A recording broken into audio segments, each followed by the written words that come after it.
ओम नमः सिद्धिभ्या ओम नमः सिद्धिभ्या।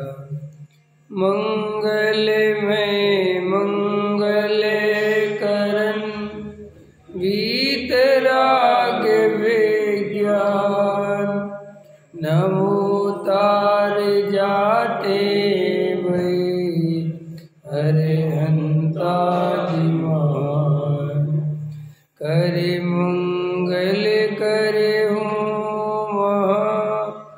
ग्रंथ करन के काज जाते मिले समाज सब पावे निज पद राज। इसे भव तरु का मूल जानहु मिथ्या भाव ताको कर निर्मूल अब करिए मोक्ष उपाय। मोक्ष मार्ग प्रकाशक सातवां अधिकार जीव अजीव तत्व का अन्यथा स्वरूप।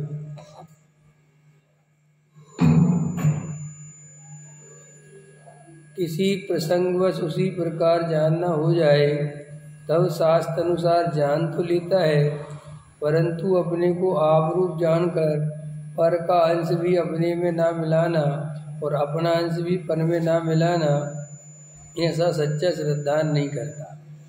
क्या कह रहे हैं टोडरमल जी साहब कि जैसे एक तो सबसे पहले बहुत सारे जीव मैंने जो जैन है, अजैनों की तो थोड़ी अपन बात कम है ही नहीं, लेकिन जैनों में बहुत सारे जीव पूजा पाठ दया दान भक्ति मंदिर इत्यादि में भी नहीं लगते। वे तो खाली नामधारी जैन हैं, वे मंदिर आदि भी नहीं आते। और बहुत सारे जैन मंदिर आते हैं तो स्वाध्याय नहीं करते, खाली दर्शन करके चले आते हैं। बहुत सारे जीव मंदिर आते हैं, पूजा करते हैं और स्वाध्याय भी करते हैं। उनके बारे में लिखते हैं टोडरमल जी कि वे स्वाध्याय के नाम पर केवल प्रथमानि योग, चरणानि योग और करणानि योग इत्यादि शास्त्रों को ही सुनते हैं, उनको ही पढ़ते हैं और उनमें ही लगे रहते हैं। वे अध्यात्म शास्त्रों को नहीं सुनते। फिर चौथे प्रकार के वे लोग हैं कि जो अध्यात्म शास्त्रों को भी सुनते हैं। उनकी बात लिख रहे हैं कि कभी कभी प्रसंगवश माने बस अब स्वाध्याय में रोज बैठते थे तो फिर ग्रंथ द्रव्य योग का लग गया। अभी तक तो शराब का चार चल रहा था, तो भैया प्रसंग बना तो समय सार आदि सुनने का अवसर मिल गया। तो कहते हैं कि तथा किसी प्रसंग बस शास्त्र अनुसार वो अध्यात्म की बात सुनने मिल गई तो सुन बस लेता है, लेकिन कोई निर्णय नहीं करता, कोई सच्चा श्रद्धान नहीं करता कि मैंने आज जो जीव अजीव की चर्चा सुनी, मैं जीव हूँ, मैं अजीब नहीं हूँ, मेरा काम जानना देखना है, ये शरीर आदि में नहीं हूँ, ये अजीब द्रव्य हैं, इनसे मेरा वास्तविक कोई संबंध नहीं है, इन्हें मोह के कारण मैं अपना मानता हूँ। ऐसी बातें सुन लें लेकिन उनका अंदर कोई निर्णय नहीं करता। तो क्या कहते हैं, तथा किसी प्रसंगवश उसी प्रकार जानना हो जाए तब शास्त्र अनुसार तो जान लेता है, परंतु अपने को आप रूप जानकर पर का अंश भी अपने में ना मिलाना और अपना अंश पर में ना मिलाना, ये बात उसे खबर नहीं है। अब अपना अंश माने मैं आत्मा हूँ, मैं शरीर नहीं हूँ और शरीर आत्मा नहीं है, ऐसा वस्तु का स्वरूप है, लेकिन वो दोनों को मिला जुला कर मानता है। मैं खाता हूँ, मैं जानता हूँ, आँखें देखती हैं, मैं स्वाद लेता हूँ, है ना, मैं शरीर की क्रिया करता हूँ। ऐसा एक द्रव्य को दूसरे द्रव्य में एकम एक करके लगा रहता है और ये दोनों भिन्न द्रव्य हैं, ऐसा सच्चा श्रद्धान नहीं करता। तो अभी अपने को अपनी परीक्षा की घड़ी है, ये अपन करते हैं कि नहीं। अपन भी 10 साल से समय साथ सुन रहे हैं, 20 साल से सुन रहे हैं, तो क्या अपनी पर पदार्थों में से सुख बुद्धि निकली संयोगों में सुख बुद्धि निकली, मोह कुछ ढीला पड़ा। देखो भाई, मोह ढीला पड़ने का जो अर्थ है वो अर्थ है कि मिथ्यात्व छूटना चाहिए।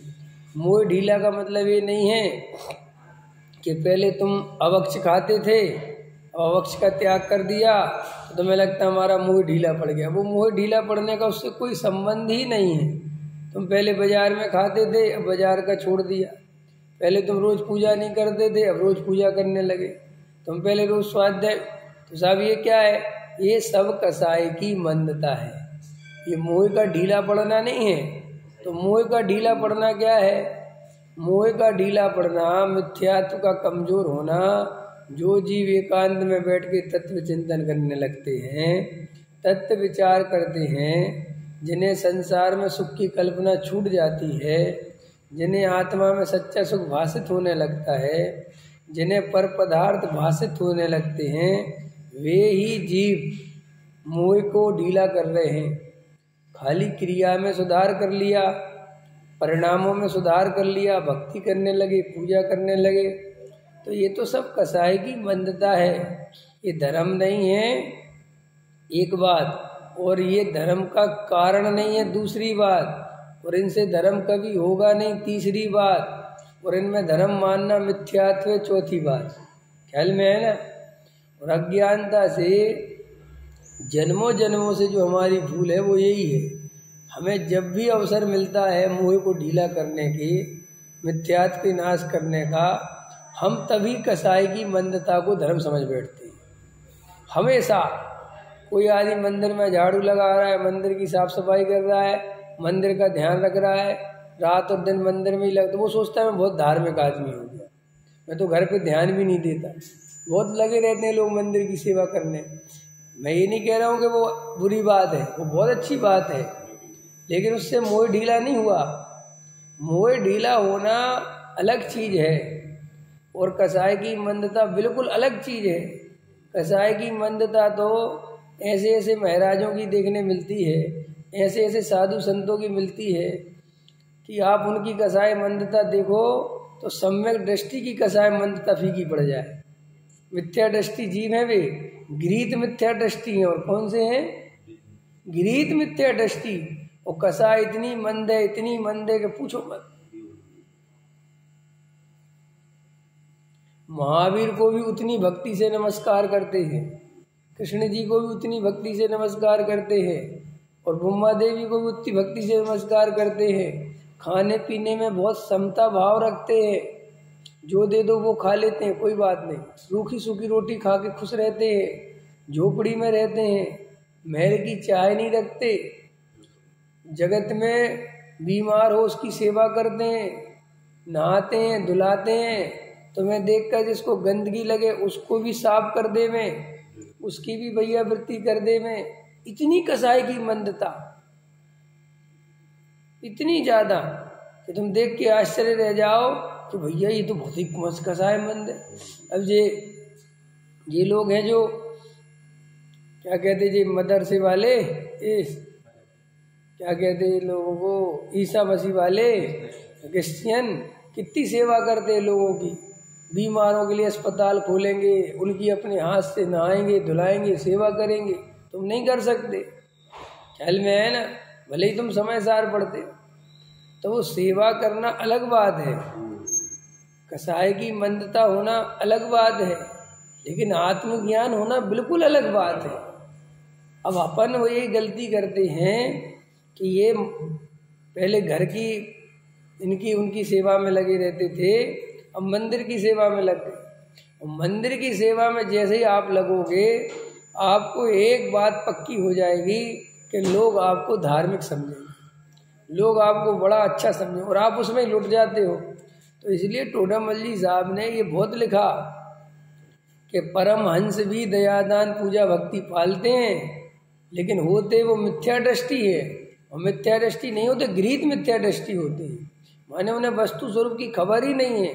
भगवान को कर्ता धर्ता मानते हैं, भगवान अच्छा बुरा करने वाला है, हे भगवान जो तुम करो वही सब। तो क्या करें? तो अपन लोगों में भी अभी आत्मा की सच्ची प्यास जगी है कि नहीं जगी है, परीक्षा करनी चाहिए। और अगर नहीं जगी है तो कम से कम ये विवेक तुम्हारे अंदर होना चाहिए कि अभी हम केवल शास्त्रों से सुनते हैं, स्वाध्याय में बैठते हैं, मंदिर जाते हैं, पूजा करते हैं, न्याय नीति से कमाते भी हैं, अभक्ष का त्याग भी कर रखा है, लेकिन हमें आत्मा की प्यास नहीं है। ये तुम्हें अपने अंदर निर्णय होना चाहिए अगर प्यास नहीं है तो। और अगर तुमने इन क्रियाओं को, इन कसाई की मंदताओं को ये मान लिया कि मैं धर्म की प्यास है, मैं धर्मात्मा हूँ, मैं धर्म के लिए कर रहा हूँ, तो भाई साहब यही भ्रम अनंत काल रुलाएगा आपको। हम ये नहीं कह रहे कि आपको आत्मा की प्यास जगनी चाहिए, हमें इससे मतलब नहीं है। कम से कम जो आत्मा की प्यास है वो तुम्हें पता होना चाहिए कि वो प्यास क्या होती है। वो जगी कि नहीं जगी वो कोई बात नहीं, वो बात का मैटर है। क्योंकि जब जगेगी उसको जगाने वाला मैं नहीं हूँ। लेकिन तुम्हें ये तो पता होए कि अभी वर्तमान में मुझे आत्मा की सच्ची प्यास नहीं जगी, चाहे भले ही मैं 20 साल से आत्मा के नाम पर ही रोज स्वाध्याय में बैठता हूँ। देखो भाई, मैं बहुत इम्पोर्टेंट बात बता रहा हूँ आपको। इतने सारे मुमुक्षु बन गए, इतनी संस्थाएं खुल गई, इतने पंडित विद्वान बन गए, सब जगह स्वाध्याय सभाएं चलती हैं, सब जगह समय सार का वाचन होता है, सब मुमुक्षु शांति से आत्मा की बात सुनते भी हैं, वस्तु का स्वरूप समझते भी हैं, लेकिन सम्यक दर्शन की प्राप्ति नहीं होती। वे मुमुक्षु कहते हैं कि अभी हमें सम्यक दर्शन की प्राप्ति नहीं हुई। उसका कारण क्या है आपको पता नहीं है। लोग कारण जो समझा रहे हैं या उनको जो दिलासा दिला रहे हैं वे अत्यंत झूठे हैं, मूर्ख बनाने वाली बातें हैं। वो वैसा है नहीं। लोग आपको क्या दिलासा देते हैं, साहब जैन साहब आप तो बहुत बढ़िया लगे हो, अब जब सम्मेलन की पर्याय आनी होगी तब आ जाएगी। अपन तो उसके करता धरता है नहीं, जब अपनी योग्यता से आनी होगी आ जाएगी। आप तो ऐसी स्वाध्याय करते रहो, ख्याल में है ना। आपका तो बढ़िया पुरुषार्थ चल रहा है, अपन सम्मेलन जब होना होगा हो जाएगा, क्रमबद्ध में जब होगा जब हो जाएगा। और आप तो सच्चे मुमुक्षु हो। आप किस आधार से कहते हो सच्चे मुमुक्षु? क्या आधार है आपका? आप आधार तो बताओ। रोज समय सार स्वाध्याय में आ जाते हैं, रोज समय पे मंदिर आ जाते हैं, अभक्ष नहीं खाते, गीत मिथ्यात्व का सेवन नहीं करते, बहुत सदाचारी हैं, बहुत सज्जन हैं। ये मुमुक्षु होने का आधार नहीं है। ये तो बहुत बार की बात है। अब आपको मैं अगला बात बता रहा हूँ कि साहब हम फिर मुमुक्षु कैसे बन गए। अगर हम इतनी समय सार की बात, कुछ तो होगी कि कुछ है बात इतनी है कि तुम अन्य लोगों के मुकाबले थोड़े बुद्धिमान थे। बुद्धिमान होते ना दुनिया में, माने ये आपकी बात नहीं है, मुमुक्षु अकेले की बात नहीं है। हर धर्म में हर जगह आपको कुछ लोग बुद्धिमान मिलेंगे, ख्याल में है ना। हिंदू में भी मिलेंगे, मुसलमान में मिलेंगे, सब जगह आपको कुछ बुद्धिमान लोग वो कहलाते हैं जो इतने तो जागृत होते हैं कि वो व्यर्थ के काम छोड़ देते हैं। उनको इतनी बात तो समझ में आती है, पागलपन करने से क्या मतलब, अंदर समझ में आए ना। तो आप उन लोगों में से थे कि आपको इतनी बात तो समझ में आ गई कि अरे न तिजारा वाले कुछ करेंगे, न चांदनपुर वाले करेंगे, न कहेंगे कुछ करेंगे। इसके लिए कोई आत्मा की प्यास होने की जरूरत नहीं है। ये लॉजिकल बात है। ये आपको एक बच्चा भी जिसको आत्मा से कोई लेना देना नहीं है, उसे भी आप लॉजिक दोगे तो वो भी कहेगा सही कह रहे आप, पढ़ने से पास होते हैं, भगवान थोड़ी पास करेगा, माने लॉजिकल बात। तो आप क्या हुआ कि आप जिस पंथ संप्रदाय में थे, जिस धर्म का आचरण करते थे, पालते थे, वहाँ पर विकृतियाँ बहुत हो गई, ख्याल में है ना। विकृतियाँ हो गई माने महाराज कंट्रोल में नहीं दिख रहे हैं, नाना प्रकार के कुआचरण कर रहे हैं, ख्याल में है ना। गीत मिथ्यात्व का सेवन करा रहे हैं, नवदुर्गा मनवा रहे हैं, तीज मनवा रहे हैं, ये सब विकृतियाँ बढ़ती चली जा रही हैं। मोबाइल रख रहे हैं, ख्याल में है ना। गृहस्थों से बिल्कुल विवेकपूर्ण व्यवहार नहीं कर रहे हैं, उनके साथ ऐसे ही व्यवहार कर रहे हैं जैसे वो खुद गृहस्थ हों। तो ऐसे सब आपने देखा, खैर ये सब क्या हो रहा है। और इतने में भाग्य से आप स्वाध्याय में पहुंच गए। ऊपर पूजा करी और नीचे स्वाध्याय चलता था। किसी ने कहा बैठ जाओ, आप बैठ गए। तो बैठ गए तो वहाँ यही सब चर्चा आई, तो आपको जम गई बात। अरे आपने कहा बिल्कुल सही कह रहे भैया, आजकल तो यही हो रहा है। बहुत अच्छी बात बताई आपने। फिर आपको और समझाया और बढ़िया बढ़िया धर्म की बातें समझाई, आपको अच्छी लग गई। तो आप ऐसे करके मोक्षु बन गए। मोक्षु बनते क्या, ये मोक्षु हो गए। फिर आप महाराजों से आपको लगने लगा कि अरे जो सच्चे महाराज हैं हम तो उनके पास जाएंगे, ये कुआचरण करते अपन को तो नहीं जाना। तो हम, लेकिन आप ऐसे मोक्षु, ये ऐसे मोक्षु बन गए आप। कैसे कि जिन्हें आत्मा की प्यास नहीं जगी, लेकिन ये बाहर में जो घोटाले चल रहे थे इसके कारण आप थोड़े से सतर्क हो गए और आप मुमुक्षु जुड़ गए, कहलाने लगे। अब आप धीरे धीरे समय सार सुनने लगे, अब धीरे धीरे आप स्वाध्याय करने लगे। अब आपको वहाँ पे क्या हुआ कि किसी ने ये नहीं बताया कि ये मोक्ष मार्ग नहीं है।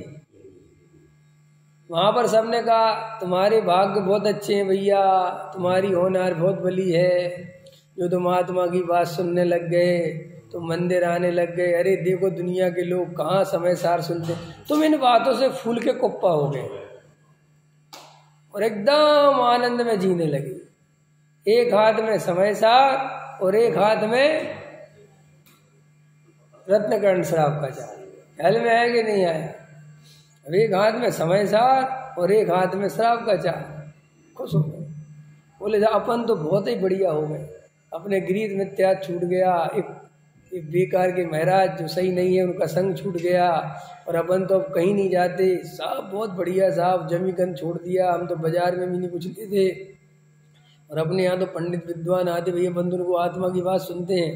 और उनने भी तुम्हें इस तरीके की शैली में बात करी कि तुम्हारा अहंकार और पुष्ट हो गया, तुम भव हो, तुम निकट मुमुक्षु हो। अरे भैया मुमुक्षु होना बहुत सौभाग्य की बात, और तुम यही सब सुनना चाहते हो, हर आदमी सुनना चाहता। हिंदू ये सुनना चाहता है कि तुम सबसे श्रेष्ठ हो, मुसलमान ये सुनना चाहता है कि तुम सबसे श्रेष्ठ हो, तो जैनी भी दिगंबर सुनना चाहता है कि दिगंबर श्रेष्ठ है।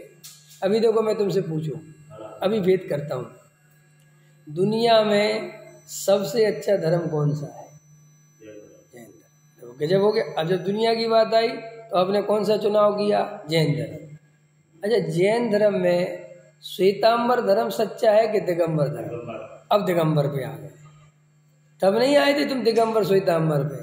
जब मैं दुनिया के धर्मों की बात करी तब तुमने दिगंबर धर्म नहीं बोला, तब तुमने क्या बोला? जैन धर्म। अंतर समझ में आ रहा आप कैसे चलते हो? तो आपने बोला जैन धर्म, और जब मैंने जैन धर्म पूछा तो आप बोलने लगे साहब दिगंबर के श्वेतांबर, साहब दिगंबर। अच्छा, अब दिगंबर में आ जाओ। हमने कहा दिगंबर में कौन सा बढ़िया है, 20 पंथी के 13 पंथी? सब 13 पंथी। तो ये पहले क्यों नहीं कहा कि पहले उस लेवल पे बात ही नहीं चल रही थी, अब तो इस लेवल पे चल रही है।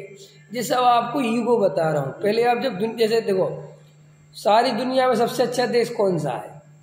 भारत। क्योंकि जब सब देशों की, अभी बताए थे डॉक्टर साहब कि आप ऐसे कभी नहीं बोलते मैं भारत में रहता हूँ। अभी आपसे मैं पूछूं कहाँ रहते हो, तो आप कभी नहीं बोलोगे मैं भारत रहता हूँ, अभी बोलोगे दिल्ली। अरे दिल्ली में भी नहीं बोलोगे, अभी के यहीं का लोकल बोले तो क्या बोलोगे? शायदरी में रहते, विश्वास नगर में रहते, वो अंत में। और अभी आप मध्य प्रदेश चले जाओ और कोई पूछे कहाँ से आए हो, तो आप शायदरा नहीं बोलोगे, आप बोलोगे दिल्ली से आया। ख्याल में है कि नहीं है? और अगर आप अमेरिका चले जाओ, वहाँ कोई पूछे कहाँ से आए हो, तो वहाँ तुम दिल्ली भी नहीं बोलोगे, वहाँ तुम क्या बोलोगे? इंडिया, भारत से आया हो। ख्याल में अंतर समझ में? और फिर उसमें तुम्हारा जो तरीका है वो ईगो को निर्मित करने का है कि तुम्हारा सबसे अच्छा देश कौन सा? हमारा देश। फिर सबसे अच्छा राज्य कौन सा? हमारा राज्य। सबसे अच्छा नगर कौन सा? हमारा नगर। फिर सबसे अच्छा घर किसका? हमारा। कि भले ही हमारा घर छोटा है भाई साहब, है बहुत शांति है हमारे घर में, ठीक है हमारा महल नहीं है, लेकिन हमारे घर में शांति बहुत है। देखो जी सब तुम क्या रास्ते खोज रहे हो? सिर्फ ईगो की, अहंकार की, और इसके अलावा कुछ नहीं है। तो आप जो मुमुक्षु बन गए तो आपसे पूछा सच्चा धर्म कौन सा है, तो 13 पंथी आ गए ना, 13 पंथी पे आ गए, वहां से चले थे। अच्छा 13 पंथी में कौन से अच्छे? साहब 13 पंथी में भी ना मुमुक्षु, गजब हो गया सर, मुमुक्षु बहुत बढ़िया। अच्छा, मुमुक्षु में भी कौन से मुमुक्षु, गुजराती या उत्तर भारत वाले? अरे साहब उत्तर भारत वाले, जो गुजरातियों का तो कुछ भरोसा नहीं। देखो अहंकार समझ में आ रहा कि नहीं? अच्छा, जयपुर वाले या मायन वाले? अरे साहब जितने तुम्हारे जो भेद चल रहे हैं, और ये भेदों में तुम अच्छे से देखोगे जिससे तुम जुड़े हुए हो। मान के चलो तुम जयपुर से जुड़े हुए हो तो बस जयपुर वाले सही है, तो अमायन से जुड़े हो तो बस अमायन वाले सही है, तुम सोनगढ़ से जुड़े हो सब सोनगढ़ वाले सही है। और मजेदार बात सुनो, आगे चलो, चलो ये तो हो गई, और बताओ साहब सबसे अच्छा तुम्हारा विश्वास नगर है, और हमारे विश्वास नगर में जो पंडित जी नंबर 1 के, क्योंकि तुम नहीं पंडित जी से जुड़े हुए हो। ये सारे धर्म के कारण नहीं है, इनसे धर्म का कोई संबंध नहीं है, ये सिर्फ आपके अहंकार को निर्मित करते हैं, ये सिर्फ आपके अहंकार को पुष्ट करता है। इसके और आपको भी नहीं, सारी दुनिया में जितने भी जीव हैं, सारा मजा अहंकार को पुष्ट करने में ही है। आपको नहीं पता, एक आदमी रात और दिन मेहनत कर रहा है, आपको नहीं पता क्यों कर रहा है, सिर्फ एक कसाई की पूर्ति के लिए, अहंकार पुष्ट। आपको पता है पुरुष की प्रकृति जो है वो बताई है मनोवैज्ञानिकों ने, ज्ञानियों ने बताई है। पुरुष 2 चीज़ों के लिए सबसे ज़्यादा मेहनत करता है, और सारी मेहनत आप उसके अंदर में जाओगे, वो जो कमाता है करता है, उसके पीछे 2 कारण मुख्य हैं। आप देखना बहुत, मतलब उसकी मनोविज्ञान है सर, उसमें 2 कारण मुख्य बताए, पुरुष के 2 कारण मुख्य। बोले साहब सबसे पहले अहंकार, वो दुनिया को दिखाना चाहता है कि मैं कुछ हूँ। हमारी और आपकी सारी बीमारी जो है वो एक ही है, क्या है? कि मैं कुछ हूँ। अब वो मैं कुछ हूँ उसको दिखाने के सबकी परिस्थितियां अलग अलग हैं। और दूसरी चीज है काम वासना। दूसरी चीज क्या है पुरुष के पास? काम वासना।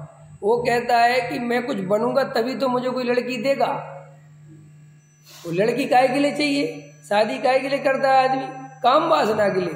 तो वो बाद में मुंह बढ़ता है, बच्चे हो जाते वो अलग बात है, लेकिन बच्चों के लिए कोई शादी नहीं करता। जो शादी करता है तो काम वासना से प्रेरित होकर करता है। तो वो जो कमाना चाहता है, कुछ बनना चाहता है, उससे पूछो तुम क्या बनना चाहते हो? बड़ा ऑफिसर बनना है। उससे क्या होगा? बढ़िया शादी हो जाए। अपन भी बोलते हैं ना, कोई शादी नहीं करेगा, कोई लड़की नहीं देगा, तो मूल में लड़की नहीं देगा मतलब क्या नहीं होगा? अंतर में मूल में वही अर्थ वही है। वो बाद में अर्थ का अनर्थ हो जाता है वो अलग बात है, लेकिन शुरुआती जो चाल है वो वही है। और दूसरा कारण है अहंकार। अब देखो अहंकार के रास्ते कितने हैं। तुम पंडित नहीं बन पाए तो तुम सेठ बन के मान कसाय का पोषण करना चाहते हो। मैं पंडित बन गया तो मैं बढ़िया प्रवचन करके पुष्ट करना चाहता हूँ। तुम पैसा कमा के बड़ा महल बना के दिखाना चाहते हो कि मेरा मकान कितना बड़ा है।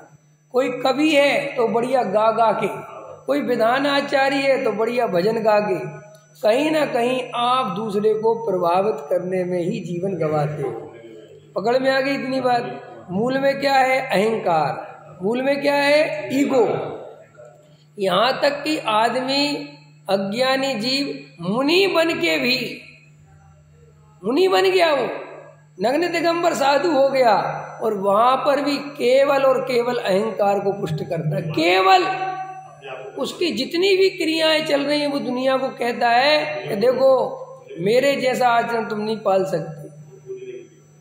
वो पूजना अहंकार वो सब एक ही बात है, सब वही अर्थ है। अब तुम पुछ तो सकते नहीं तो तुम प्रशंसा करवाते हो। पंडितों की कोई पूजा तो करेगा नहीं, तो पंडित कहते हमारी प्रशस्ति लिख दो, हमें कुछ उपाधि दे दो, है नहीं ना? सही महाराज की उपाधि दे दो। है समझ में आ गया कि नहीं आया? तो सारी लड़ाई काहे की? ईगो की। तो मैं आपको क्या समझा रहा था, ये बात इतनी क्यों बोल रहा हूँ कि तुम जो मुमुक्षु बन गए और यहाँ आके संतुष्ट हो गए, वो मात्र कारण कहानी तो समझ में आ गई मुमुक्षु कैसे बने।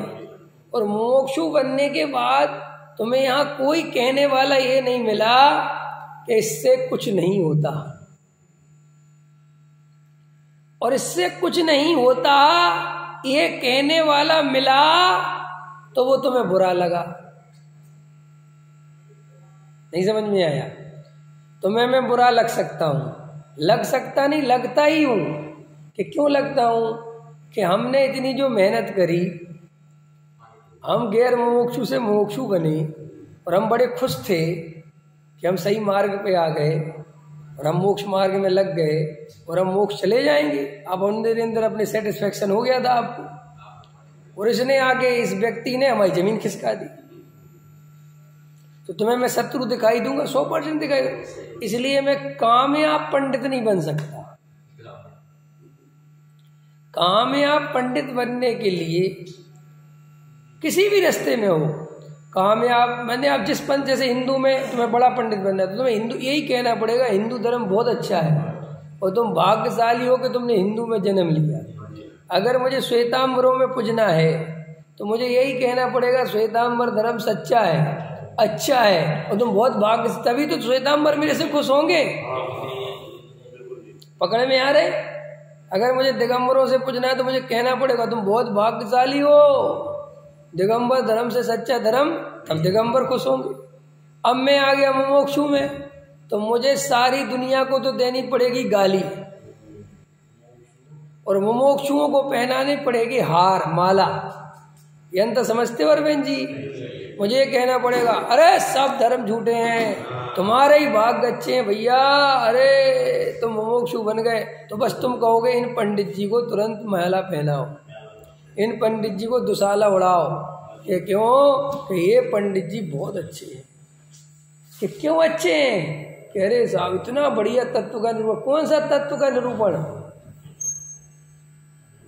कौन सा?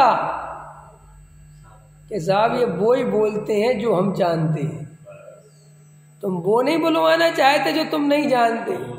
दुनिया में धर्म एक ऐसी पढ़ाई है जहां जिससे पढ़ते हैं उससे ज्यादा नीचे वाले जानते हैं।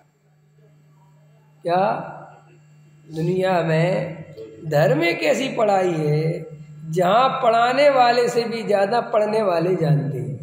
तो ये पढ़ने वाले करते क्या है?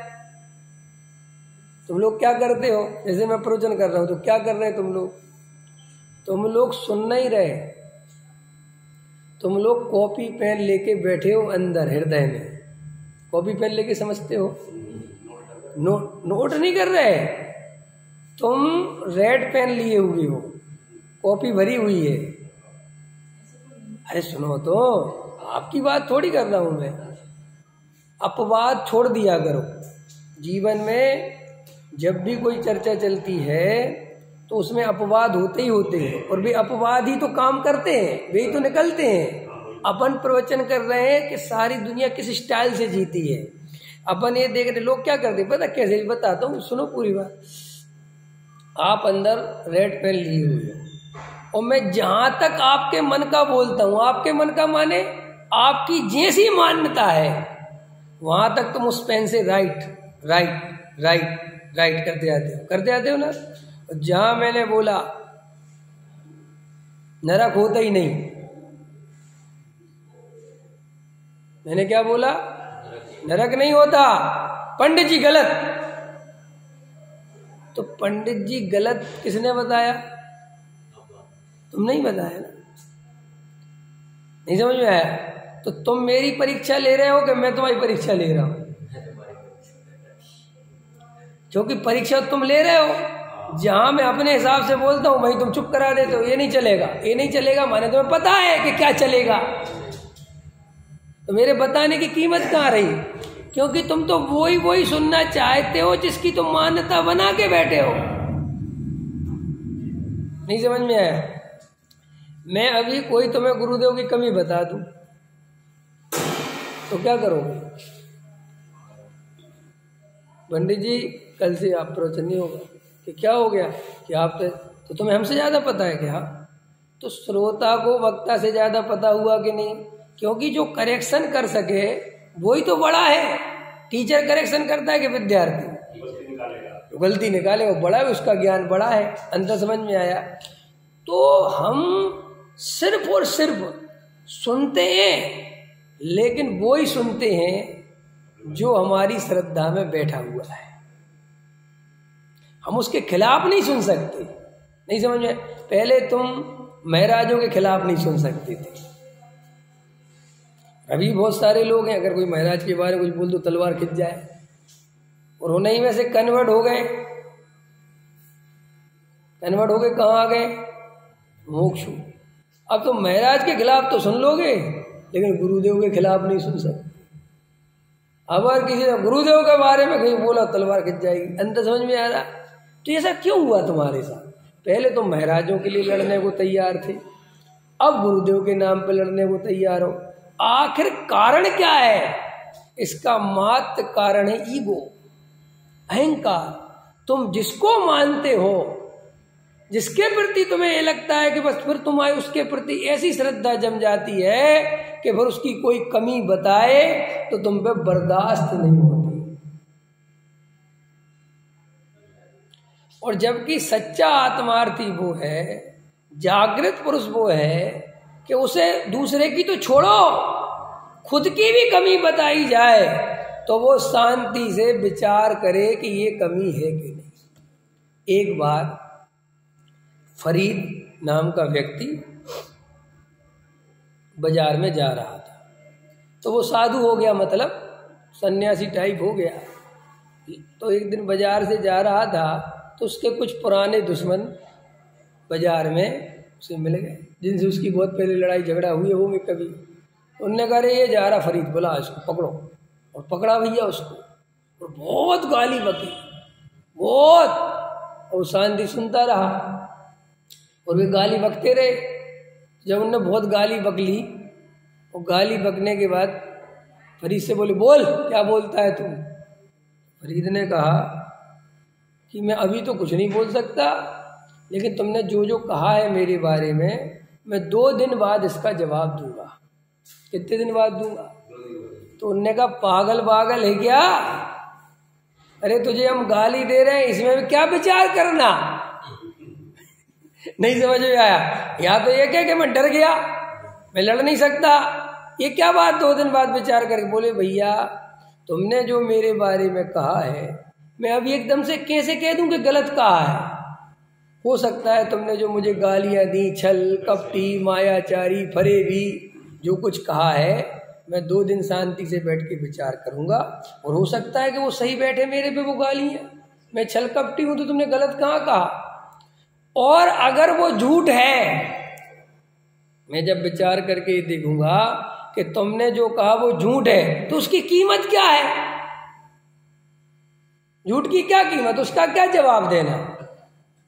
उनने अपना सिर पकड़ लिया कि यार गजब हो गया।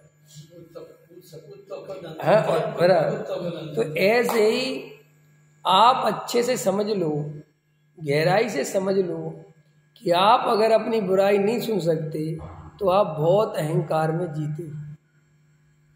आप जरा सी अपने गुरु की बुराई नहीं सुन सकते। आप भले ही सोचते कि ये भक्ति है, कोई भक्ति नहीं है, ये अहंकार है। क्योंकि तुम ये कल कुगुरुओं के लिए भी यही काम करते थे। तुम महाराजों के लिए तलवार लेके लड़ने को तैयार थे, जबकि महाराज का स्वरूप तक नहीं समझते थे। ख्याल में आया कि नहीं आया? पकड़ में आई? देखो वज्रसेन जी, विवेक जिस मात्रा में जागृत होता है, उस मात्रा में आपको दूसरे की और खुद की कमी दिखती है। दुनिया में मनोवैज्ञानिक कहते हैं, जब बच्चा छोटा होता है, 5-7 साल का होता है, तो उसे अपना बाप सर्वज्ञ दिखाई देता है। क्या दिखाई देता है? उसे ऐसा लगता है कि दुनिया की हर चीज मेरे पापा को पता है। कितने साल का होता है जब वो? 5 साल का, 6 साल का, 4 साल का, तो उसे लगता है मेरे पापा दुनिया के सबसे इंटेलिजेंट आदमी हैं। और अगर उससे कोई कहे कि तेरे पापा मूर्ख है, तो वो लड़ने को तैयार हो जाता है। मेरे पापा के बारे में कुछ मत बोलना, ठीक है। और जब वही बच्चा 10-12 साल का होता है और वो कुछ प्रश्न टीचर स्कूल में जाता है और टीचर बता देती है उसके प्रश्नों का जवाब, लेकिन पापा नहीं बताते, तो वो समझता है दुनिया का सबसे इंटेलिजेंट आदमी टीचर है। कौन है? फिर वो पापा को निचले दर्जे का मानता है, कमजोर मानता है, और होशियार किसे मानता है? तो उसकी सारी दुनिया में उससे कुछ मेरी टीचर बता देगी, मेरी टीचर बता देगी। फिर वही बच्चा जब थोड़ा और बड़ा होता है और प्राइमरी से मिडिल में आता है, तो प्राइमरी के टीचरों को मूर्ख समझता है कि इनको तो कुछ आता ही जाता नहीं, क्या बड़ा छोटा पढ़ाते रहते, ये बहुत होशियार है। कौन से टीचर? तो वो सबसे ज़्यादा होशियार आदमी किसे मानने लगता है? Middle class. और वही हाई स्कूल में आता है, और हायर सेकेंड ईयर में आता है, फिर कॉलेज में आता है, वो प्रोफेसरों से पढ़ता है, और जब वो कल के दिन खुद बड़ा प्रोफेसर बन जाता है तो वो लाइन से सबको मूर्ख मानता है। वो कहता कुछ नहीं पता है, इनसे बढ़िया तो मैं पढ़ाता हूँ। ये सब खेल काय से हो रहा है? वो विवेक बढ़ा ना, ज्ञान बढ़ा ना उसका। तो अभी आप जिस तरीके से जी रहे हो सकता है कि आपने भ्रम से किसी को बहुत समझ लिया हो और वो उतना कुछ है नहीं समझ में आया। आपको अपने गुरु के प्रति आस्था बन गई, ये समझे बिना कि तुम अभी गुरु का स्वरूप समझते नहीं हो। तुम गुरुदेव के भगत बन गए, कान्जी स्वामी के भगत हो गए। और कान्जी स्वामी के कैसे भगत हो कि तुम 24 घंटे में 24 मिनट आत्मा का विचार नहीं करते, तो तुम कान्जी स्वामी के भगत किस आधार से बने? आधार क्या है? आधार वही है जो मैंने शुरू में कहानी सुनाई कि वहां पे ज्यादा पागलपन था तो यहाँ आ गए, और फिर यहाँ आ गए तो यहाँ के हो गए, तो यहाँ का पागलपन दिखना बंद हो गया। क्योंकि अब यहाँ का पागलपन देखोगे तो फिर जाओगे कहाँ, तुम्हें डर लगता है, इसलिए तुम चुप नहीं। यहाँ तो सब ठीक है, वो अधिक भाव है, यहाँ सब कौन से भाव है? तो वो सब पढ़ाई तुम्हारी ऐसी कर दी गई। तो मैं आपसे कह रहा था कि आपको अच्छा पंडित बनना है, आपको अच्छा महाराज बनना है, आपको पूजना है। अच्छे का मतलब पूजना है, तो आपको उसी पंथ संप्रदाय की प्रशंसा करनी पड़ेगी जिस पंथ संप्रदाय के लोगों को आप पढ़ा रहे हो। आप पूरी दुनिया की बुराई करो और उनसे ये कहो कि आप सर्वश्रेष्ठ हो, तो वे आपसे बहुत प्रसन्न हो। और अगर उनसे आपने ये कह दिया कि कुछ नहीं है तुम्हें आत्मा की प्यास, काहे के मुमुक्षु, तो उसको बहुत तकलीफ होती है, क्योंकि उसको भाई जिस जमीन पे वो खड़ा था शांति से तुमने खिसका दी। इसीलिए दुनिया में अच्छे से आप देखना, वे पंडित विद्वान ज़्यादा आगे निकल जाते हैं, उनकी ज़्यादा भगत दुनिया हो जाती है जो उनके शास्त्रों के अनुसार बोलते हैं और जो उनके अनुसार बोलते हैं। माने वो जैसा चाहते हैं वो वैसे ही बोलते हैं। भैया आप लोग मोक्ष हो, अरे भैया विश्वास नगर वालों के तो भाग खुल गए। अपने यहाँ पे भी जितने पंडित विद्वान आते हैं वो बोलते कि नहीं, विश्वास नगर की तो बात ही अलग है। ऐसा मत सोचना भी तुम्हारे यहीं बोलते हैं, वे सब जगह बोलते हैं और तुम खुश होते हो कि नहीं? मैं नहीं होता, क्योंकि वे बदमाशी हम नहीं कर रखी, हम तुम्हें क्या बताएं। अंदर समझ में आया कि नहीं आया? अपन इतनी अज्ञानता में जीते हैं कि ये डायलॉग डिलीवरी हर जगह हुई है, मैं क्यों खुश हो रहा हूँ, लेकिन पल भर के लिए हमें कोई प्यार कर ले झूठा ही सही। वो गाना सुना कि नहीं सुना कि तुम झूठा ही सही, हमें पता है झूठ है। अरविंद जी आप बहुत सुंदर लगते, गजब, ऐसे लगते हो कि 18 साल के नौजवान। अब अंदर जबकि बताए काय का 18 साल का बूढ़ा हो रहा हूँ, उम्र बीत रही है और जे जबरदस्ती में रागे दे, फिर भी तुम ऐसी रागे सुनना चाहते हो। ये मोह की महिमा है। तुम्हें पता है अंदर से तुम कोई मुमुक्षु नहीं हो, सब जानते हो तुम अंदर से ईमानदारी से कि साहब कैसी बात करते। अरे भाई तुम्हें जब आत्मा की दिन भर याद नहीं आती, तुम्हें कसाय का दुख नहीं लगता, तुम्हें मोक्ष मार्ग की याद नहीं आती, तुम्हें आत्मानुभव की पुरुषार्थ की स्थिति नहीं बनती, तुम बैठ के एकांत में तत्व विचार करने में उपयोग नहीं लगाते, तुम्हें आत्मा के अंतरंग में वैसी रुचि नहीं है जैसी संसार की रुचि है। तुम्हें जैसी धन की रुचि है वैसी धर्म की रुचि नहीं है। जैसी तुम्हें मान की रुचि है वैसी क्षमा की रुचि नहीं है। अंदर विचार तो करो कि मैं मुमुक्षु कैसे हूँ, मेरा आधार मुमुक्षु होने का क्या है। और वो जो तुम आधार मान के चल रहे हो मुमुक्षु होने के, वे आधार मैंने आपको 2 मिनट में बता दिए। वे आधार आत्मा से रिलेटिव नहीं है, वे आधार तर्क और युक्ति से रिलेटिव है। कहाँ से रिलेटिव है? वज्रसेन जी, इम्पोर्टेंट बात। तर्क और युक्ति अलग चीज है। तर्क और युक्ति अलग चीज है। जैसे भोजन अच्छा कौन है बुरा कौन है, ये तर्कों से हम आपको समझा सकते हैं। कौन सा भोजन हानिकारक है कौन सा भोजन लाभदायक है, ये मैं तर्कों से समझा सकता हूँ। युक्तियों से समझो कोई भैया इसमें इंजेक्शन लगा है, ये तोरी अच्छी नहीं है, मुझे देखो बढ़िया अपने खेत में हुई जी अच्छी, जी आपको तर्कों समझा सकता हूँ। ऐसा होने पर भी पेट नहीं भरेगा। तर्कों से पेट नहीं भरता। पेट कैसे भरेगा? भोजन लाओ। तर्क समझ में आ गए? अंत समझ में आया? आप तर्कों से मुमुक्षु बन गए, आप कुगरू को देखू शास्त्रों से बच गए, तर्कों से हमने समझा दिया। आप सच्चे स्वाध्याय में बैठने लगे तर्कों से, युक्ति से, समझ में आ गई। आपको मैं आत्मा हूं, मैं शरीर नहीं हूं, सब तर्कों से समझा दिया, आपको सब क्लियर हो गया। लेकिन इन तर्कों से सुख नहीं मिलेगा। सुख तो आत्मा अनुभव से ही मिलेगा। सुख तो आपको आत्मा के आश्रय से ही मिलेगा। सच्चा सुख वहीं से। और जब तक वो सुख नहीं लोगे तब तक विषय भोगों के सुख को छोड़ नहीं सकते। इसलिए जो तुम्हारी समस्या है कि हमें इतना धर्म सुन लिया, इतनी स्वाध्याय विस्तार से सुन ली, हमारी भोगों की इच्छा कम क्यों नहीं होती? प्रश्न है आपका। वो इसलिए नहीं होती कि भोगों की इच्छा कोई ऐसी अनुपम वस्तु भोगने मिले जिससे भोगने की इच्छा कम हो जाए। तो अनुपम वस्तु भोगने तो मिली नहीं, मैंने वो आत्मा का सच्चा नित्य सुख भोगने तो मिला नहीं। और तुमने खाली वो शब्दों में समझा है, और तुम शब्दों में ये समझते हो कि मुझे समझ में आ गया है। और फिर वो वही वासना है, वही धन की इच्छा, वही घूमने की इच्छा, वही गेहूं की इच्छा, वही इकट्ठा करने की इच्छा, वही राग देश, वही मान कसाय।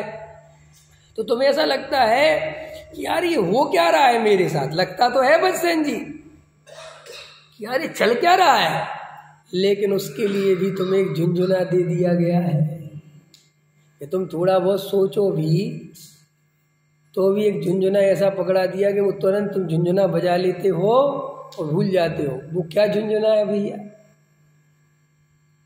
चारित्र मोह का उदय। उस झुंझुने का नाम क्या है?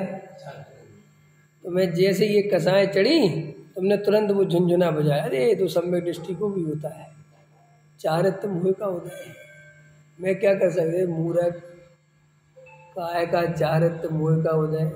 मिथ्यात्व सत्ता में पड़ा हुआ है, विपरीत श्रद्धान पड़ा हुआ है, जड़ में सुख बुद्धि छूटी नहीं, संयोगों में सुख बुद्धि भरी पड़ी हुई है, और तू कहता है चारित्र मोह का उदय। साहब क्यों? सुनो, भरत जी ने कभी नहीं कहा चारित्र मोह का उदय, जबकि भरत जी के चारित्र मोह का उदय था। भरत जी से कभी भी पूछा कि ये अच्छी बात नहीं है, तो मुनि नहीं बन रहे हो, हाल में घर गृहस्थी में राज कर, वो कहते थे वो ठीक है, बात तो ठीक है, दम नहीं है। ये कहते थे पुरुषार्थ नहीं जगता। राजा सेठ क्या कहते थे? पुरुषार्थ नहीं जगता। ये कभी ये सोच के नहीं बैठे रहे तो चाहे तुम्हें का उदय जो चल रहा है चलने में, नहीं, बहुत मेहनत करते थे आत्मा में रमने की, रम नहीं पाते थे। जो व्यक्ति मेहनत करे और फल नहीं मिले, घबराना, वो कहे तो जमता है। एक व्यक्ति बेचारा बहुत पढ़ता रहा, रात दिन एक कर दिया और IAS के इंटरव्यू में नहीं निकल पाया, तो वो कह सकता है भैया बहुत मेहनत करी, कुछ भाग्य ही खराब है, जलेगी। लेकिन जो आदमी सोता रहा, पढ़े ही नहीं और चला जाओ कहे मेरा भाग खराब है, पागल हो गया भैया। कहे का भाग खराब है तुम्हारा? पढ़े लिखे हो नहीं। ऐसे ही हम कभी आत्मा का एकात्म तत्व विचार करते नहीं, आत्मा की सच्ची प्यास जगाते नहीं। और कोई पूछे कि भैया तुम्हारी कसा है, अरे साहब चाहे तो मुँह का उदय है, वो तो गृहस्थों के होती है। अरे किसको ठग रहे हो, किसको बता रहे हो ये बातें, ये तुम्हें ले डूबेंगी संसार में। इसलिए ऐसी बातों का आश्रय नहीं लेना। अपनी कमी हो तो कमी मानना। हम महाराज नहीं बन पाए तो भैया हमारी कमी है, कोई हमारा कर्म का उदय है ऐसा नहीं, हमारा पुरुषार्थहीनता है, हमें आत्मा की उतनी प्यास नहीं है इसलिए नहीं बन पाए। घबराने की क्या बात, साहब ऐसा क्या होगा, इससे तुम ईमानदार रहोगे, इससे तुम्हें पुरुषार्थ करने की प्रेरणा मिलेगी। क्रमबद्ध पर्याय को नहीं मानना ऐसा नहीं कहता, क्या कहा मैंने, लेकिन क्रमबद्ध पर्याय के भरोसे बैठ के पुरुषार्थहीन हो जाना ये नहीं चलेगा। और क्रमबद्ध पर्याय की सच्ची श्रद्धा तभी कहलाएगी जब तुम उसे दुकान पे भी लगाओ, मकान पे भी लगाओ, बच्चों में भी लगाओ। खाली सम्यक दर्शन में क्रमबद्ध पर्याय लगाओगे तो ये छल ग्रहण कर लिया है। दुकान भी क्रमबद्ध के अनुसार चलेगी, निश्चिंत रहो। फिर दुकान की तो पूरी चिंता लेते हो, बच्चों की पूरी चिंता लेते हो, मरे जा रहे, कौन सा कोर्स कराएं लड़के को, कहाँ पढ़ाएं, वहाँ क्रमबद्ध पर्याय याद नहीं आ रही है। शादी करने की बारी आए तो मरे जा रहे हो, कौन सी लड़की की शादी करें, लड़की की, बढ़िया भैया क्रमबद्ध पर्याय याद नहीं आ रही है, जिससे होनी होगी हो जाएगी। वहाँ पागलों की तरह लगा रहता है, दौड़ता रहता है। और एकांत में तत्व विचार करने की कहो तो कहता है जब होना होगा सो हो जाएगा। तत्व विचार करने वाले हम थोड़े ही हैं, वो तो जो उस पर्याय में आना होगा। कितना छल ग्रहण कर लिया, कितनी विपरीतता ग्रहण कर ली, सच्चे मार्ग में आकर भी कितनी विपरीतता पकड़ ली। देखो भाई, ज्ञानियों ने जो ये करुणा करके अपने से कहा है कि सुलझना इतना आसान नहीं है जितना तुमने भ्रम से मान लिया। 11वें गुण स्थान से गिरे जीव और पहले में आ जाए, किस में आ जाए, और पहले में आके निगोद चला जाए। इतना खतरनाक है। 11वें से गिर के पहले में आके निगोद चला जा सकता है जी। तुम कौन के भरोसे बैठे हो, जरा सा समय सार पढ़ लिया हो गया मोक्ष। अरे अत्यंत सावधानी चाहिए, बहुत पुरुषार्थ चाहिए, बहुत विवेक चाहिए, बहुत ध्यान चाहिए, बहुत सावधानी चाहिए, अंतरंग में प्रति समय आत्मा की प्यास चाहिए। अरे भाई, अंतरंग में आत्मा की सच्ची प्यास ही नहीं है और तुम मोक्ष मार्ग की कल्पना करके बैठे हो, कैसे मूर्ख हो। नहीं साहब, हमने तो गुरुदेव का फोटो लगा लो, गुरुदेव के चारों तरफ लगा लो।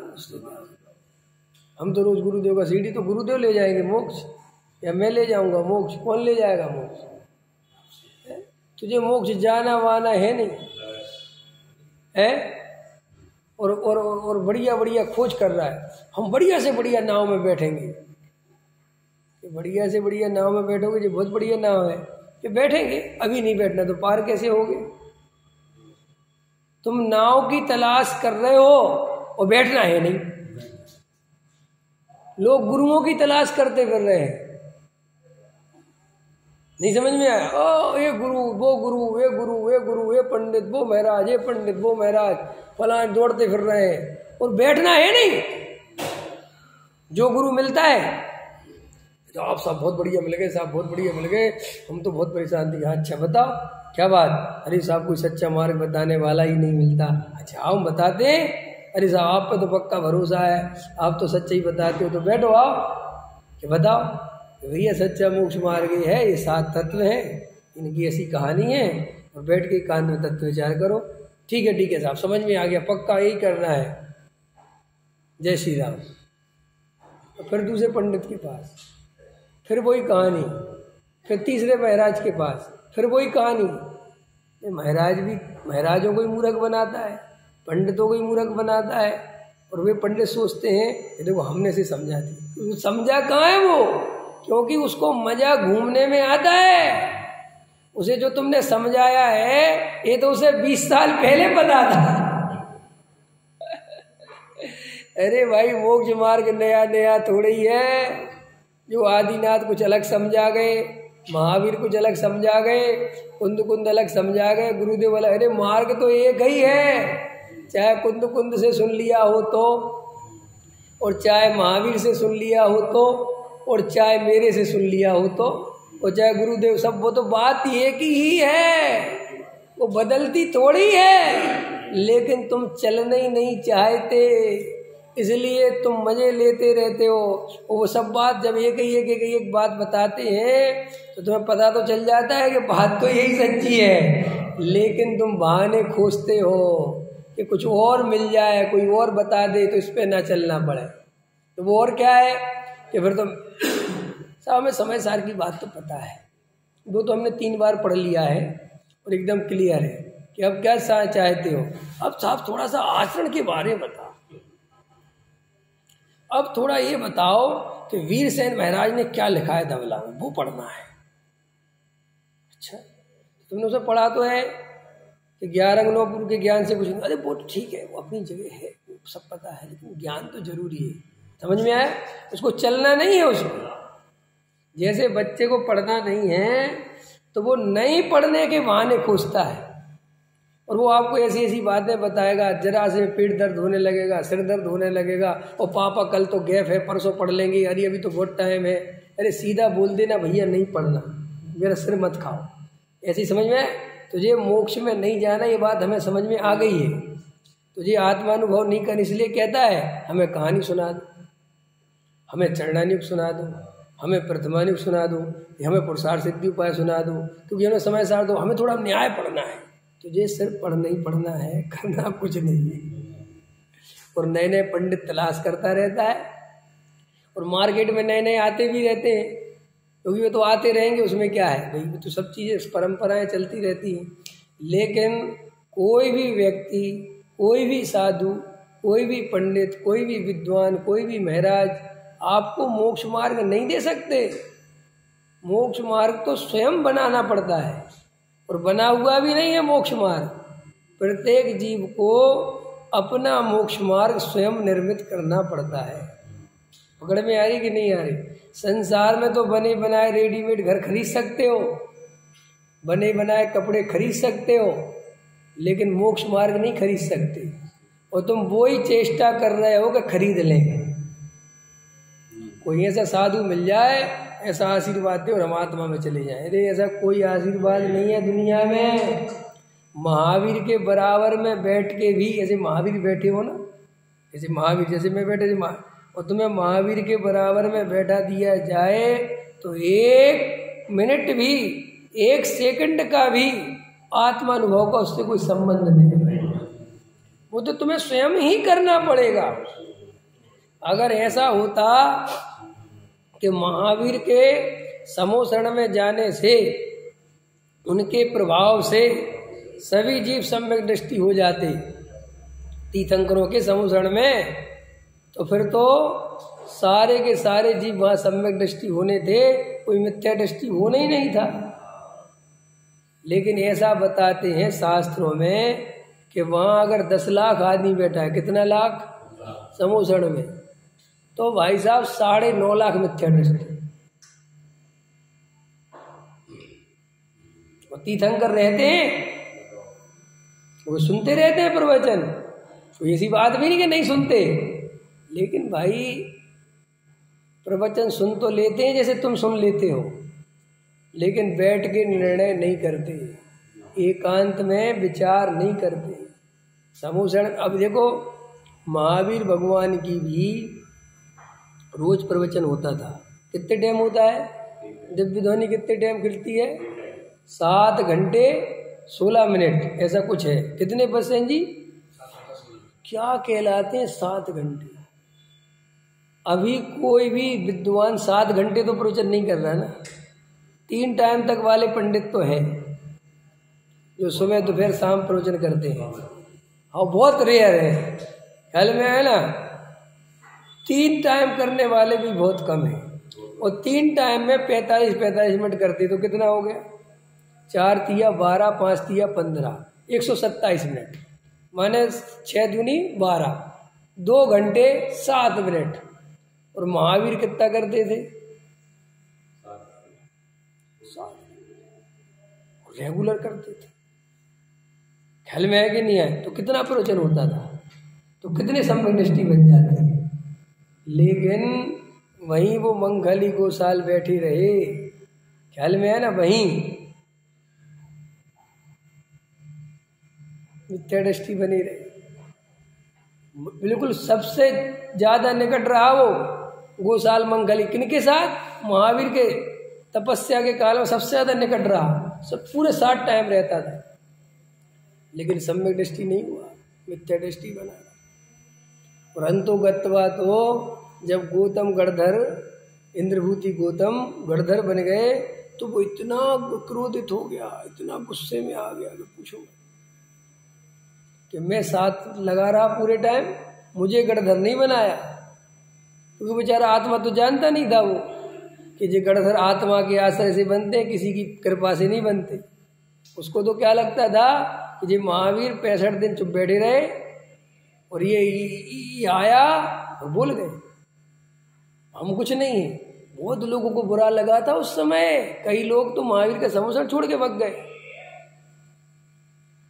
अरे आप ही लोग मान के चलो रोज बैठो, सोचो उदाहरण, थोड़ी कल्पना कर लो, और मैं रोज बोलूँ नहीं, और तुम बेचारे रोज घंटे में बताओ 3 टाइम बैठे और मैं बोलूँ ही नहीं, और बड़ी भक्ति भाव से तुम बैठे रहो, और एक आदमी आए और उसके आते ही मैं बोलने लगूँ, क्या होगा तुम लोगों का? क्या होगा? अभी तो मैं लगता कुछ नहीं, मेरे डंडे से सिर फोड़ दोगे। ख्याल में आया कि नहीं? पागल बनाता है, पाखंडी। इसमें क्या हीरे चढ़ रहे क्या हम आत्मा नहीं है क्या? हम क्या जीव नहीं है? यही अकेला स्पेशल है। देखो अभी वो तो चूंकि तुम्हें कहानी पूरी पता है, इसलिए तुम्हें कुछ डिस्टर्ब नहीं होता। अरे अपने पे घटित किया करो वे कहानी के हम होते तो क्या करते, और अभी कोई ऐसा करे तो क्या? अभी चलो अभी महावीर नहीं है, मैं तुमसे, लेकिन अभी भी तो ऐसे बड़े बड़े पुरुष हैं ही ना जिन्हें तुम ज्ञानी मानते हो, अपनी नजर में मानते हो कि नहीं? सब ज्ञानी है। और वे ही जब तुम्हारी कसाई के अनुसार नहीं चले तो वे तुम्हारे दुश्मन हो गए कि नहीं हो गए? कहाँ तुमने भक्ति रखी? अभी तुम्हें क्या लगता है तुम्हें हमारी भक्ति है? अभी हम तुम्हारी जरा सी बेइज्जती कर दें ना, जरा से 2 अपशब्द बोल दें तुम्हारे लिए, तुम कहोगे चूल्हे में गया तेरा ज्ञान। ख्याल में होगा तू अपने पंडित घर को है, अभी तुम बड़ी पंडित जी को बड़ा मारा। अरे इसका मतलब ये थोड़ी है अपनी बेइज्जती सहेंगे। देखो तो अभी आपको अभी तो लगती है बात है। तो ऐसे ही महावीर के टाइम पे भी था, महावीर के दुश्मन कम नहीं थे। गौतम बुद्ध को तो जहर दे दिया क्या? ख्याल में है? हाँ, दुश्मनों की कमी नहीं है। आपको भी लगता है हम कह रहे, चलो मैं तो कुछ अपने को मानते ही नहीं, मैं हूं भी नहीं, लेकिन जो बहुत बड़े विद्वान में तो डॉक्टर साहब, और जो तुम्हें लेना हो तुम्हारी नजर में, मैं किसी के नाम लेना नहीं चाहता, वे भी जरा से तुम्हारे मन के नहीं चले, तुम उनको अपनी संस्था में बुलाओ और वे तुम्हें सम्मान ना दे के किसी और को दे दे। बुलाया तुमने, नहीं समझ में आया, और वे नाम किसी और का लेते रहे, तो भाई साहब तुम्हें अंदर ही अंदर चुभने लगेगा, तुम्हें उनका प्रवचन समझ में आना बंद हो जाएगा। और वो फिर कोई अकेले में पूछ कहेगा तुमसे कि बहुत अच्छा वचन करते। अरे काहे का वचन करते, पाखंडी ये। और अभी तक तुम्हारा नाम ले रहे थे तो सबसे बढ़िया थे, तो आपको अंदर में जाके देखोगे तो हम प्रवचनों में भी अपनी कसाई की पूर्ति करते हैं। इसलिए जो असली ज्ञानी होता है वो तुम्हारी जमीन खिसका देता है, वो समझ जाता है कि तुम कहाँ खड़े हो, वो तुम्हें अहंकार को गिराता है, और वो जो अहंकार को गिराता है तो तुम्हें भयंकर तकलीफ होती है। और अगर वो तकलीफ तुम सहन कर गए और तुम फिर भी उसकी भक्ति में रंगे रहे तो मोक्ष मार्ग मिल सकता है। लेकिन तुम अपने अनुसार ज्ञानी को भी परिणमन कराना चाहते हो, सो ज्ञानी कभी करेगा नहीं, और अज्ञानी रात दिन तुम्हारे अनुसार परिणमन ही करता है, क्योंकि वो तुम्हें खुश करना चाहता है। क्योंकि तुम खुश रहोगे तो उसको पता है कि मेरी पूजा भक्ति सही चलती रहेगी, क्योंकि उसे तो तुम्हारे मोक्ष मार्ग से कोई लेना देना है नहीं, उसे तो काय से लेना देना है, अपने पुजवाने से। अधिकतर विद्वानों का, अधिकतर बोल रहा हूँ, सबके बारे में नहीं बोल रहा हूँ, जो मेरा अपना अनुभव है, ज्यादातर पंडित विद्वान, अधिकतर महाराज अज्ञानी जीव अपने पुजवाने की चिंता करते हैं, तुम्हारे मोक्ष मार्ग की चिंता नहीं करते।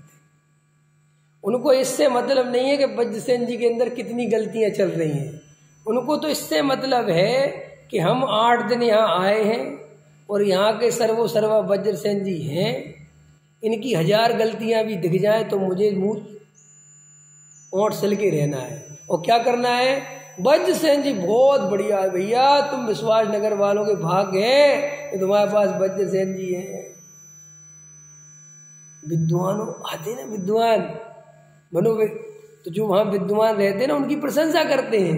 कब तक,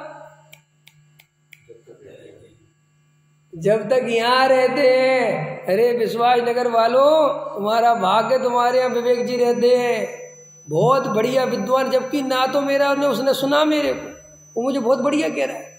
कई विद्वान जब मेरे से कहते हैं, अब बहुत समय हो गया मुझे भी, तो वो कहते बहुत बढ़िया विद्वान, मैं उनसे अकेले पूछता हूँ आपने कभी सुना है क्या मुझे, तो मेरी तरफ देखते मैंने कहा आपको किसने बताया मैं बहुत बढ़िया हूँ।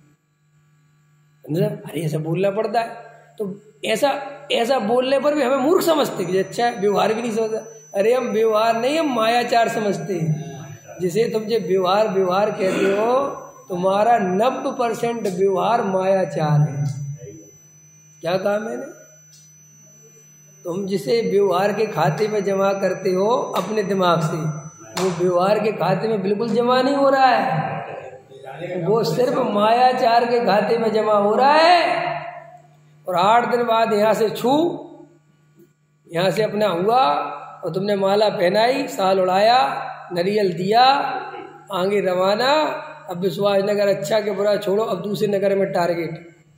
अब वहाँ के विद्वान अच्छे हो जाएंगे, वहाँ के सेठी अच्छे हो जाएंगे, फिर वहाँ के सेठी यहाँ के बारे ठीक है यार क्या हुआ वहाँ, अरे ठीक है, ऐसे ही चलता है। तो ऐसा क्यों चलता है, ज्ञानी के साथ नहीं चलता, अज्ञानी के साथ इसलिए चलता है कि अज्ञानी को न खुद के मोक्ष मार्ग की चिंता है, न तुम्हारे मोक्ष मार्ग की चिंता है, उसे तो केवल प्रशंसा की चिंता है, उसे तो केवल मान कसाय की चिंता है। भले ही वो मान कसाय, अरे हम लोग बोलते विद्वान का सम्मान नहीं है, जनवाणी का सम्मान है। मूर्ख बनाने के धंधे बंद करो। ख्याल में है, उस विद्वान को जनवाणी का सम्मान होता तो वो जनवाणी इतनी शायद है कि तुम इसको नमस्कार करो, तुम भी सब इसी को करो मेरे बारे में। लेकिन ये सब हमने, भारतीय संस्कृति बहुत गजब की संस्कृति है। यहाँ इतने बदमाश लोग हैं। मत्स्य पालन, क्या बोलते हैं, मत्स्य पालन, इसका मतलब क्या होता है, मछली पालन होता है इसका मतलब। अरे मछली मारन होता है इसका मतलब, लेकिन उसको भी पालन शब्द नाम दे दिया। कमल के लोग हैं जो विद्वान, देखो ये मेरा सम्मान नहीं है, ये जनवाणी का सम्मान है। अरे भाई चल एक काम कर, हटा इसका ये साल बार और जनवाणी उड़ाओ, क्या होगा, फिर कहेगा जनवाणी का सम्मान है, लड़ाई करेगा। तो देखो ईमानदार बनो, ईमानदारी से जियो, और जो तुम्हारी कमियां बताए उससे लड़ो मत, शांति नहीं, स्वीकार भी मत करो एकदम से, शांति से बैठ के, एकांत में बैठ के उन कमियों के बारे में, उन बातों के बारे में विचार करो कि वे कमियां जो उनने अपने बारे में कहीं वो मेरे अंदर हैं कि नहीं। अगर आप उन कमियों को विचार करने लगोगे तो ये आपका पहला पड़ाव है मुमुक्षु बनने का। यहाँ से आपकी यात्रा प्रारंभ होगी, यहाँ से आप पहला कदम बढ़ा सकोगे। और आप जरा सी बात पे तुनक जाते हो, अपनी कमी सुनना नहीं चाहते, आप लड़ाई झगड़ा करने लगते हो, तो सुनो आपकी इस नेचर से आपका नुकसान बहुत होने वाला है, क्योंकि आपको फिर कोई कमी नहीं बताएगा। इसलिए सरल होना क्यों जरूरी है पता है? सरल होना इसलिए जरूरी है कि आप सरल रहोगे तो सामने वाला सरलता से तुम्हारी कमी बता देगा। अब देखो कई लोग बहुत कठिन बन जाते हैं, इतने कठिन बन जाते हैं कि उनकी कमियां हजारों आदमी देखते, बेचारा कोई कहता नहीं। क्यों? कह रहे बाप रे बाप, अभी कहेंगे तो आफत मोल कौन मोल ले रहा? होता है कि नहीं होता? हाँ, कौन बांधे बिल्ली के गले में भैया। जो तो ऐसे कभी नहीं बनना, बहुत सरल रहना। और जो तुम्हें बहुत अच्छे लगते हो, जो तुम्हें बड़े लगते हो, ज्ञानी लगते हो, तुम्हारी नज़र में लगता हो कि यार ये बहुत समझदार, उनसे जाके विनय करना कि हमारी गलती हो तो महाराज बताओ, हम बुरा नहीं मानेंगे। आपको गाली भी देने का मन हो दे लो, हम सुनेंगे, लेकिन बताओ हमारी कमी। हमारी प्रशंसा नहीं चाहिए हमें, हमारी कमी बताओ। क्योंकि प्रशंसा करने वाले तो कदम कदम पे झूठी, लेकिन आप अगर हमारी कमी बताओगे तो हमारी सच्ची प्रशंसा होगी। निर्णय करो। सहजानंदी सोच स्वरूप।